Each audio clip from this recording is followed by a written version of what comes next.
Fujiki-san, thank you so much for your time. Thank you for having me.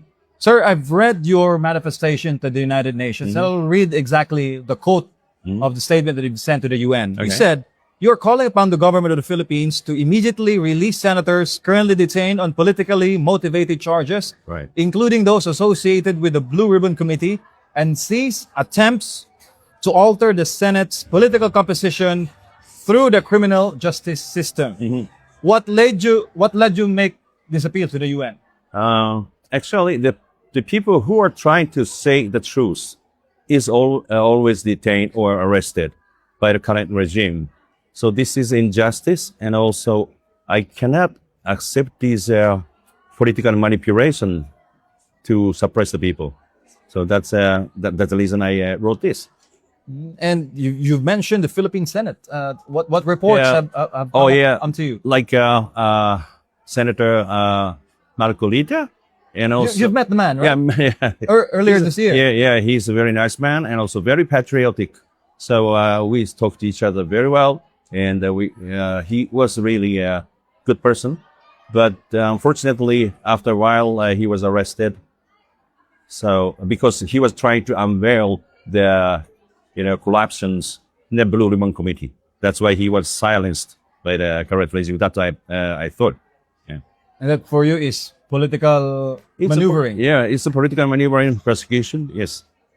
You also said to the UN, and I quote, "You're calling the government of the Philippines to immediately end suppression of free expression, including the arrest of silencing citizens who exercise their rights under Article 9. This is important. Yeah. Article 19 of the International Covenant on Civil and Political Rights, Yeah. or the protection of the freedom of expression and opinion." Right. What prompted you to make this call to the UN? Actually, I have been hearing that on the people in the Philippines, within the Philippines, not only FWs, but the Philippines, people in the Philippines, they are suppressed by the government and they're threatened by the government. That's in case if you are saying something against the current regime, then they will be charged, arrested, or punished. So this is against the ICCPL and rules, and also, obviously it's against the Philippine Constitution. So Right. you think that there's a suppression of the freedom of expression in the Philippines, as you've heard and if you've seen and you've talked to the Filipino community here in Japan? Is that what they're telling you, sir? Yeah. Basically, the Constitution itself is to bind or tie up the power of the government. Okay, so even the Philippine Constitution says that freedom of expression, gatherings, and also speech is guaranteed, right? So this is how I came across with this. Also, I was searching on ICCPL and also other international law. So many, it's violating so many laws and rules. Yeah. You also called on to the United Nations, and I quote, "You're calling upon the ICC to recognize that the case of former President Duterte has become inextricably entangled." Yeah. This is important. "In domestic political conflict, in violation of the Rome Statute, and order his immediate release." Right. You've mentioned his case as a domestic political conflict. Exactly. Yes. Why do you say so, sir? Well, because you have active judicial system in Philippines. So in case if there is if any victims is existing, then first hand victim have to claim to the regional court, and this is a judicial system, and also that is working. If it's not working, yes, according to the Rome Statute, ICC can intervene. But as long as the judicial system in Philippines is still working, fully functioning, then this is against the Rome Statute. So, So you're aware of the political bickering of the Marcos and Duterte family? yeah, of They course. were once united under the Uniteam banner. Right, that is totally. And then when things went south, yeah, these are the results. right, exactly. So they should not use President Marcos should not use this international judicial system to eliminate the enemy. So, it's okay. The difference of the opinion is always healthy.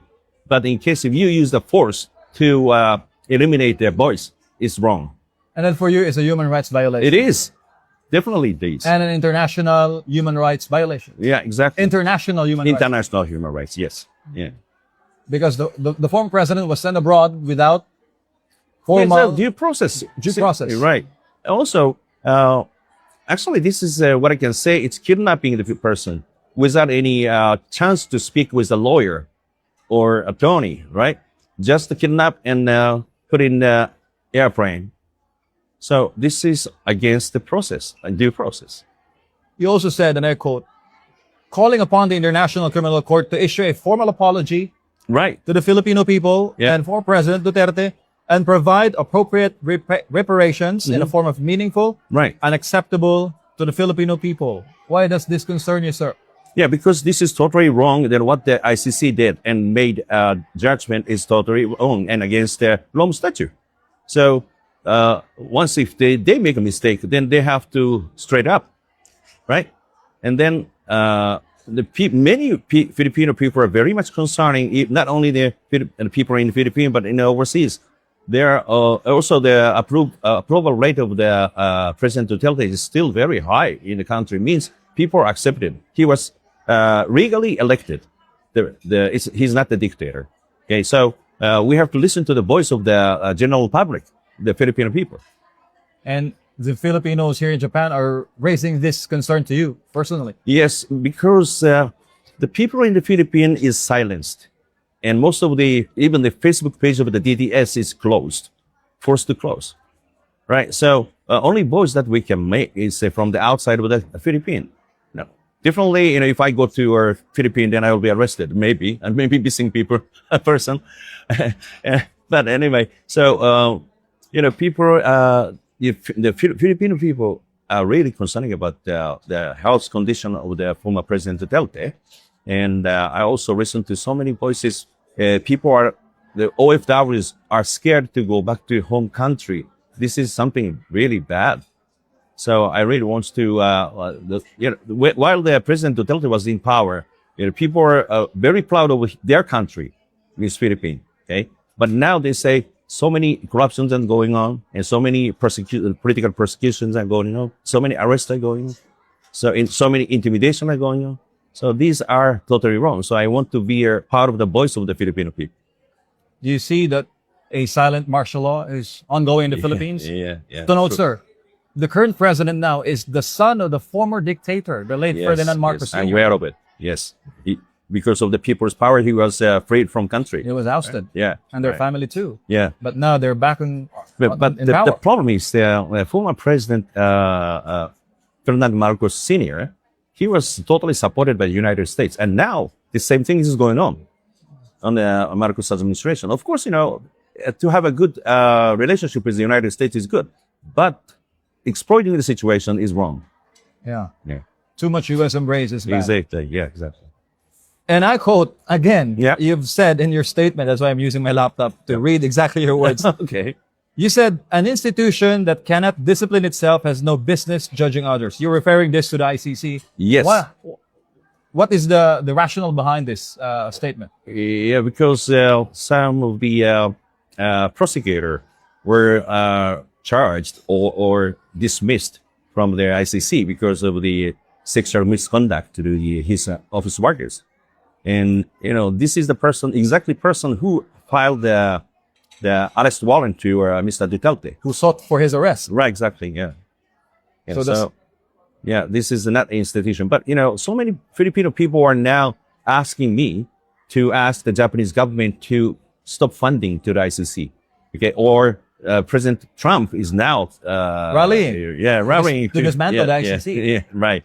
So actually, this is what my perspective. This is something wrong because dismantling the ICC. So, in case what will happen if the China do something against the Philippines or killing some people on the South China Sea or so, then where do you go? Are you going to claim or file the complaint? Right? There is no place. So we have to have ICC, but reform this because the current ICC is useless. So we have to reform because Japan is number one contributor for the ICC. So Japanese government have to demand the ICC to reform or change all the people working there to make it straight. That's what I think. And I've read in your Facebook account that you're raising concerns that the Marcos government, and I quote, could pressure the UN over your statements. Right. What They is the did it. basis of your concern? Sorry. Yeah, because they did it before. The last time when I submitted the statement, then immediately your government reacted to the United Nations, right?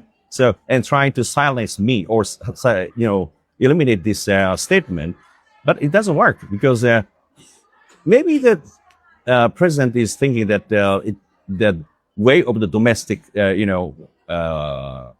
issue will be work for foreigners, even to the foreigner like me, right? But it doesn't work because it's a human rights issue. I'm not going to involve to the internal politics or internal affair with Philippines because only I'm involving because of the human rights violation.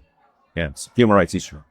Do you think that how important is this issue? The voices of the Filipino community, the overseas Filipinos, the OFWs in Japan, that they're very, very concerned Right. about these issues that you're raising in the United Nations. How important is their participation in the process and your steps that you're going to take in the United Nations? Well, actually, most of the Filipino people in Japan were desperate the situation. Okay, so I thought it have to be internationalized, the issue, because this is it was a domestic issue. So they are mostly giving up. So I said there must be some way to find out to get the international attention on this issue. And then I decided to submit the statement, and also I had a chance to speak exactly 1 year later that Mr. Duterte was detained, the March 11th, right? So we have to raise more voice, and now people are encouraged by me, and also people are encouraging me too, right? So we are doing a very good harmony, and also people in the Europe are trying very hard, and also Japanese people in Japan are trying very hard, although they are risking actually, right? And some of the people in Europe, when they're going back to the Philippines, they were denied entry. So many things are going on Because of the issue. because of the issue, because of their it's a dissent of the current administration. Nice. Yes. So this is another human rights violation, although it's not visible from the surface, but still there are so many things going on. Even there is some German nationals who is their spouse of the Filipino woman. He was also denied entering to the Philippines. So this is totally wrong, and it's a big human rights violation we have to correct. You've announced something in your Facebook that big things are coming this September at the UN. Yeah. We cannot. You've mentioned it. Yeah. You've mentioned the Filipino people is with you. Yeah. What are we expecting this coming September? Well, actually, Big things are coming. Yeah, big things are coming, but I cannot disclose because so many opposition are doing something against us. But anyway, this is unprecedented things that even I'm not experienced, but I discussed with the people in Europe as well as the Japan, the Filipino people. And then I gave them what we can do in Geneva, because it's a kind of core portion of the Europe, right? And we have a Geneva Press Center. We have so many international conference centers and so many things we can do. So we are concentrating to the certain days, maybe a week time, to have strong rallies and protests and so on. Fujiki-san, what is your ultimate goal in raising this human rights issue in the Philippines, the corruption? I love Filipino, okay, first of all. You love That's the why Filipino people, and also Philippines wants a very rich country, okay, richer than Japan. But because of the corruptions and many other things, now it's getting really, the bad country. So I just want to rebuild. If I can do I can help some aspect, right? So, and also, people are helping me a lot here, even today. See, I got a birthday party. This is the first time that I experienced with those people celebrating my birthday. Yes. So, I was so much, But well, happy. ultimately, we've a nice conversation. What is your final message to the Filipino people Okay. in Japan Yeah. and all over the globe? We'll be watching this interview of us in Japan. Okay. Your message to them, sir. All right. So I'm getting every day getting numerous messages from the people in Philippines as well as the overseas workers, Filipino, and they say they are willing to put their life on the line to get President Duterte back. So I said, don't take any risk because there must be some way. Also, God is watching and God is helping us. So we have to be very strong and solidarity is very important. Also, we have to focus on the 2028 election, right? So of course, there are so many concerns about lifting of the election, but we still need to maintain and we need the powers of those people not to be arrested, right? So please keep the hope in your mind, and the solidarity is the most important. So stick together strongly. Yeah. Thank you, sir, for your time. You're welcome. Thank Happy you. birthday. Thank you, sir. Yeah. Congratulations. Thank you, sir. Yeah. Is it okay?